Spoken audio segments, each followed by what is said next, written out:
It was all gas, no brakes for the Sun Devils in their win in the quarterfinals of the Pac-12 tournament over USC. Let's talk about it on this edition of the Locked On Sun Devils podcast. You are Locked On Sun Devils, your daily podcast on the Arizona State Sun Devils, part of the Locked On Podcast Network, your team every day.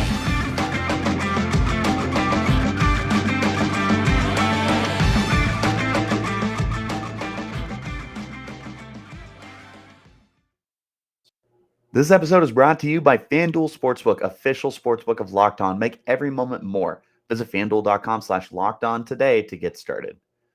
Hello, everyone, and welcome back to the Locked On Sun Devils podcast, part of the Locked On Podcast Network, your team every day. My name is Richie Bradshaw, and I will be your guide for everything Arizona State Sun Devils. As always, thank you guys for tuning in. Wherever you get your podcast, hit like and subscribe and turn on notifications so you get an update when we post new content. Stay in touch with that content by following me on Twitter, RichieBrads36, and the podcast at LO_Sun Devils. What we needed to happen happened.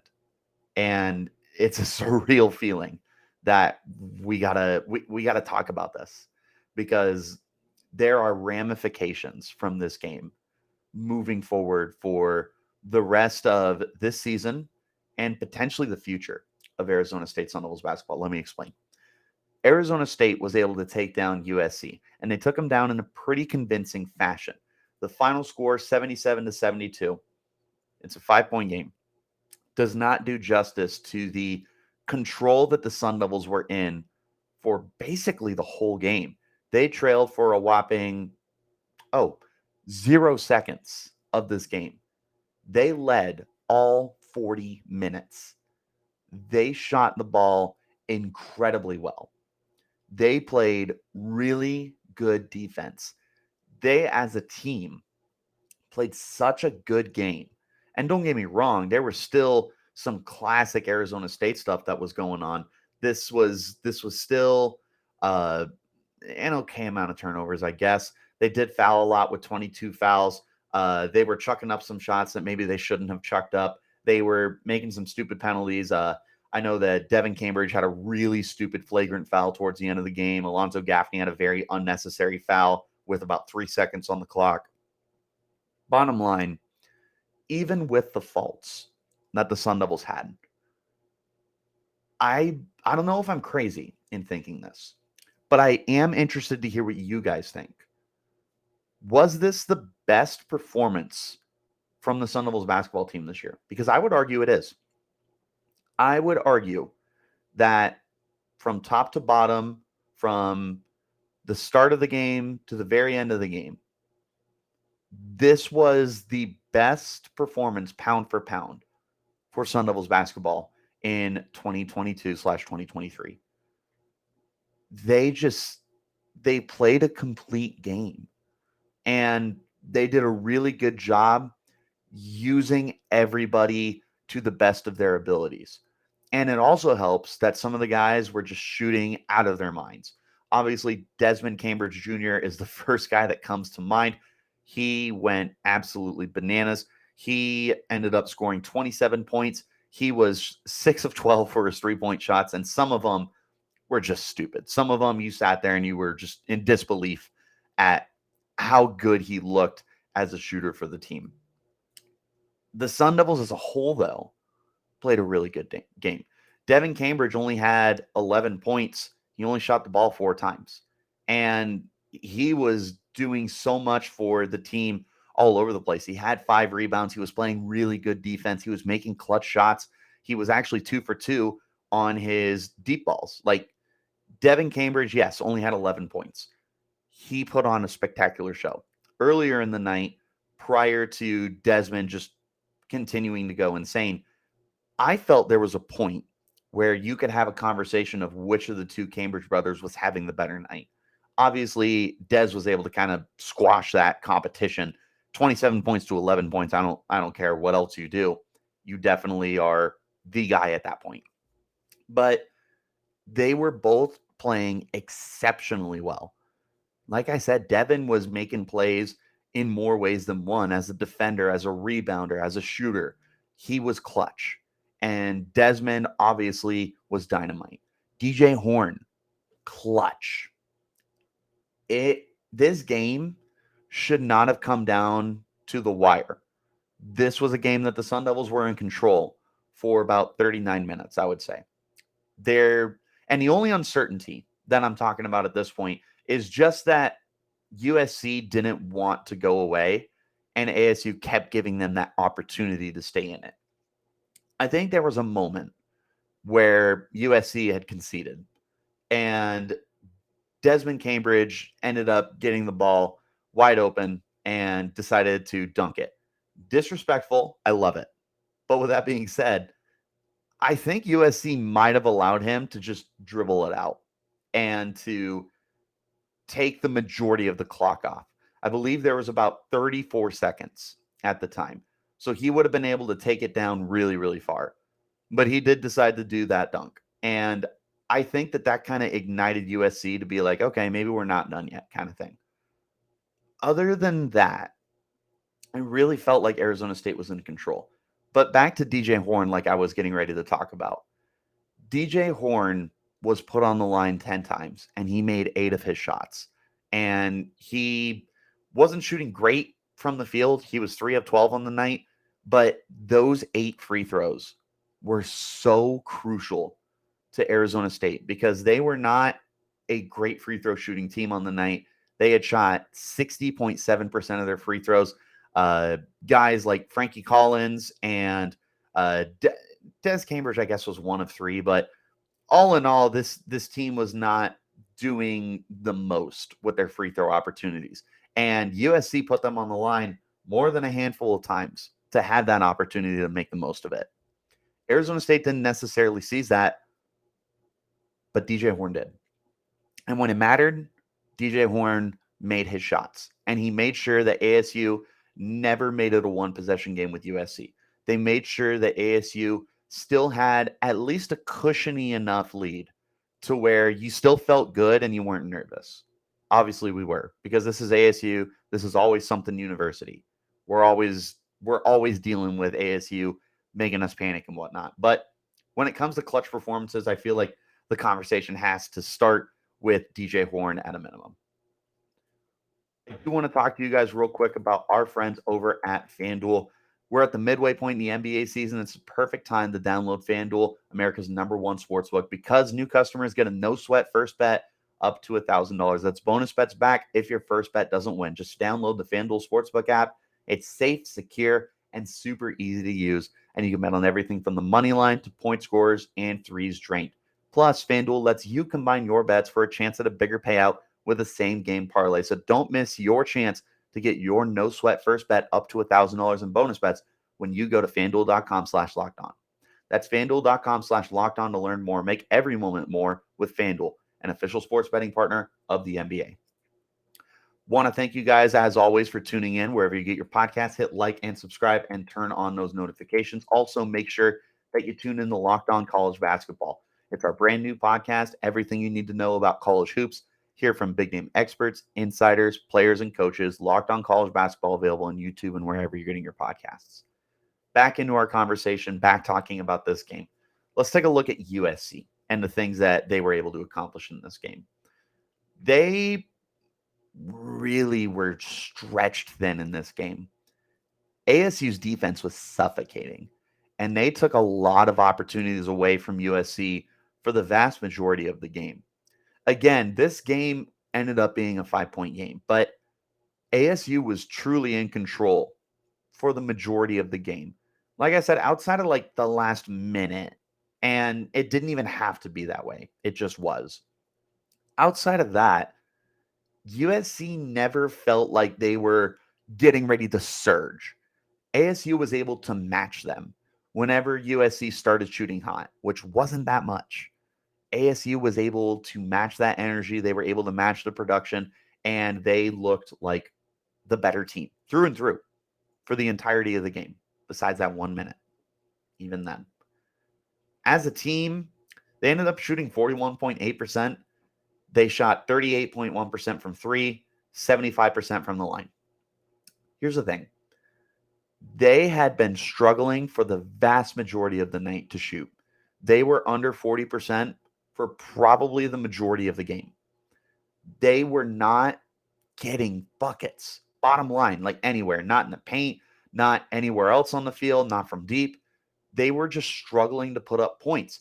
At halftime, it was 39-25. Like ASU was firmly in control. They threw up 47 points in the second half, but it felt like a lot of their production really came when the game kind of fell over. Like it truly was not the best performance for the Trojans. Now, with that being said, they're going to the tournament. No ifs, ands, or buts. The Trojans should go to March Madness. This game should not be indicative of taking them out. This needs to be a team that goes to the tournament. We still back the Pac. We still represent the Conference of Champions. We're still Pac-12 pride. We took care of business, though. With USC, there were definitely some things that they needed to improve on as a team. Obviously, they got themselves into some really bad foul trouble and actually had 2 of their players foul out of the game. It was towards the end of the game, for what it's worth. So at that point, you're not necessarily worried about it, I suppose. But I know that USC was maybe clinging on to the hope that they could have pulled something out at the last second to be able to help lift them back up into the game and be able to pull off an upset and not so much pull off an upset, but like come back and send it to overtime and win the game and go to the semifinals. I'm sure they never abandoned that hope, which is why the kids were frustrated when they did foul out. Those kids who did foul out were Boogie Ellis and Kobe Johnson. Boogie Ellis was actually one of their better guys on the night, ended up shooting a little like in the 40s. He was 5 of 12 and 15 points. Kobe Johnson had 15 points as well. Their leading point scorer was Trey White with 16. They also had Sixth Man of the Year, Dixon Waters, who had, I was just looking at it, had 16 points as well. They got some really good production from their starters and from Dixon Waters. Other than that, they didn't have anyone else score points off the bench. And they had 2 of their starters not make it to double-digit points. One of their starters only had 1 point. Arizona State, on the contrary, was able to get really good depth production. Duke Brennan had 2 points. Jemiah Neal had 9 points. Alonzo Gaffney had 3 points. Luther Muhammad had 3 points. Gaffney had 6 points, excuse me. Luther Muhammad had 3. ASU got contributions from all over the place. That was a really big deciding factor in this game, was ASU was getting everyone involved, and they were rotating guys in. They ended up having 7 guys with at least 20 minutes. And when you're able to incorporate that many guys and effectively do it and get production from them, you're going to win a lot of basketball games. And that was completely indicative on the court last night against USC. It was a difference maker. Ultimately, I believe, was that the Sun Devils were able to get more from the entirety of their team compared to the USC Trojans. I want to talk to you guys about Built Bar. If you're looking for a delicious treat and don't want the fat and calories, you got to try a Built Bar. I know that you're still working on that New Year's resolution, and you got to have a Built Bar, because with Built, healthy is tasty. They're delicious. You won't think that they're good for you. It's perfect, again, for that resolution I know you're still working on. What makes them so good is they're covered in 100% real chocolate, and they come in unbelievably great flavors like churro, peanut butter brownie, and coconut almond. I'm not sure how they do it, but these bars taste like a candy bar while maintaining amazing macros. And what's even better is that they're healthy. It's just 130 calories, 4 grams of sugar, and a whopping 17 grams of protein. Now, you don't even have to wait around for a box. For years, we've been talking about ordering your Built Bars at Built.com. Now you can get them at your local Walmart or Sam's Club. Head to your nearest Walmart today. Go to the pharmacy section and get yourself a box of Built Bars. You can pick up a 4-box of cookies and cream, double chocolate, or coconut puffs. If you're close to Sam's Club, run in and grab yourself a 13-bar box with our hit flavors, brownie batter, and churro. You can thank me later. Get yourself a great-tasting protein bar. Get yourself a Built Bar. Want to thank you guys one more time for tuning in to Locked On Sun Devils. Make sure that you also check out the Locked On College Basketball Podcast. Experts Isaac Shade and Andy Patton bring you everything you need to know on and off the court. Hear from big-name experts, insiders, coaches, and players. Locked On College Basketball available on YouTube and wherever you're getting your podcasts. Final thoughts for this game, and then thoughts heading into the semifinals. Like I said at the top of the show, I think this might have been the best performance pound for pound that the Sun Devils put together in the 2022-2023 season so far. This was a very well executed game. And there were still some warts, but man, they worked through them. They shot 39% from the field. Solid. They shot 43.8% from deep. Doesn't get much better than that. They shot 60.7% from the line. Got to improve there. But the bottom line is that the Sun Devils really were able to just put together a complete effort, something we haven't seen that much this year. I've gone on record many a times to say ASU is a one-half team. We never know if it's the first half or the second half. But it never has felt like ASU was able to put together a full 40 minutes. And that is exactly what they did. That is exactly what they did against USC. 39 points in the first half, 38 points in the second half. They were a dynamic shooting team from deep in both halves. They were a dynamic defensive team in both halves. They competed for both halves. You can't ask for much more of the Sun Devils at this point. They have given you everything and more from this game. Now, moving forward, here's some aspects I want to talk about.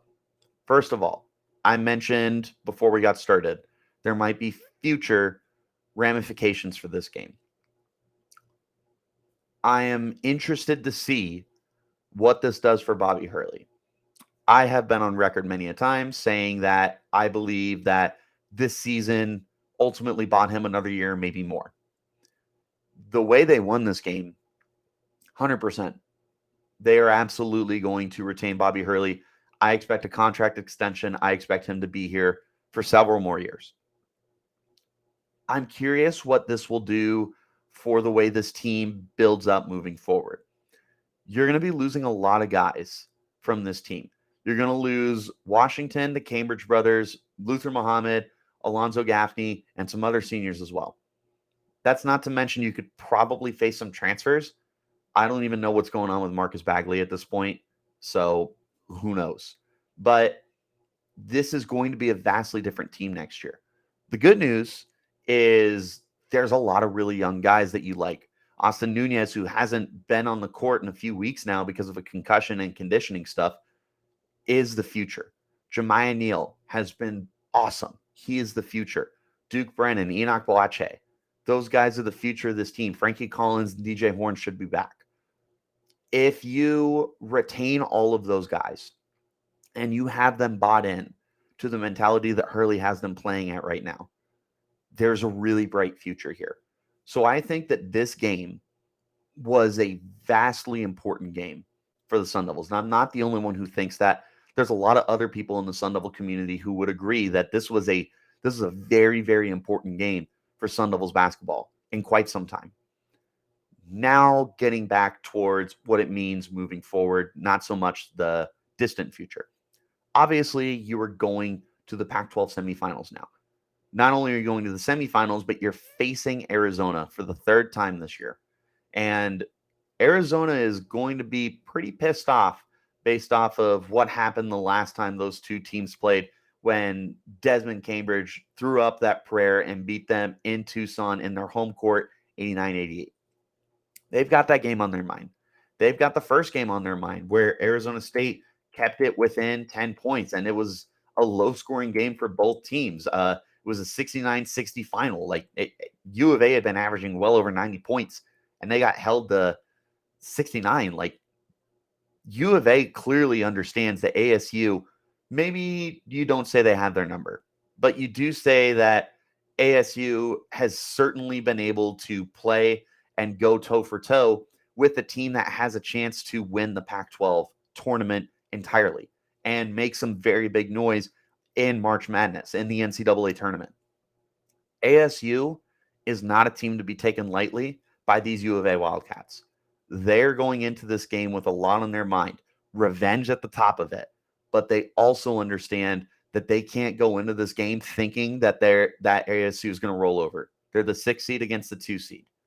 You would think that should be easy. It's not going to be for either of these teams.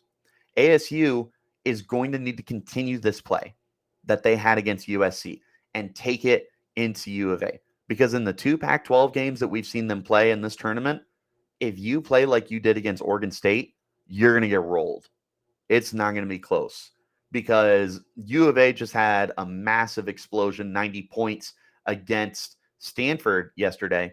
And like 60%, maybe even more, like it was a ridiculous amount of their points came in the paint. This is a physical team. We know this. There's going to be a lot of pressure in this game. And this is going to be a really interesting battle. This is definitely the must watch between the 2 Pac-12 games that will be played today. There's a lot at stake for these teams in terms of pride more than anything else.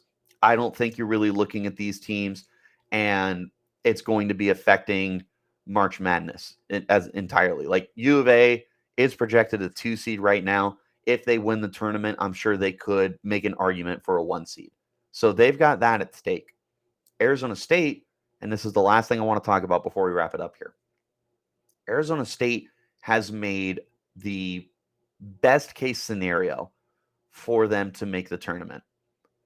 We talked about the final 5 games. They needed to go 3-2, and they needed to win 2 games in the tournament. They went 2-3, not great, but one of those wins was U of A in Tucson. That's huge. You have now won 2 games in the tournament, including a win over USC, who swept you in the regular season, and you won in a very convincing fashion. Right now, ASU is doing everything they need to do at the right time. And they've got a good resume, and they've got the pedigree at this point. I don't think this is a must-win the way that USC was. That doesn't mean you go into this game accepting that you can lose. It means that you can go into this game without nearly as much weight on your shoulders as you did against USC.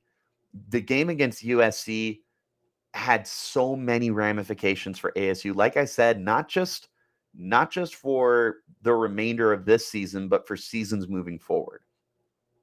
There was a lot at stake in this USC game, and they achieved their success. Against U of A, you're playing for pride, you're playing for better positioning, and to ultimately secure yourself a spot in March Madness. I'll tell you what, though, I think I locked it up. I think at this point, there's just no way you can keep Arizona State out of this tournament. They have too many big wins. They have too much excitement and potential with them, and it's going to be good for ratings. Wherever their games end up being broadcast on, people will tune in to a fun Arizona State team no matter where they're ranked or seated, excuse me. This is a good team. This is a fun team. This is a team that has willed, scratched, clawed, fought their way to get to where they are right now. And they should be damn proud of those accomplishments that they've had. Hopefully, the ride doesn't end. But that's all I got for you guys right now. I will be having an extra episode tomorrow to recap tonight's game. I will probably have another episode on Sunday because we can't forget that we still have spring practices that are kicking off next week. It's going to be a very busy next few days, next few weeks for the Locked On Sun Devils podcast. So make sure that you hit like and subscribe and turn on those notifications so you get an update when we post new content, and stay in touch with that content by following me on Twitter at Richie Bradshaw36 and the podcast at LO_Sun Devils. Till next time, you keep it locked right here on Locked On Sun Devils, and no pity for the kitty.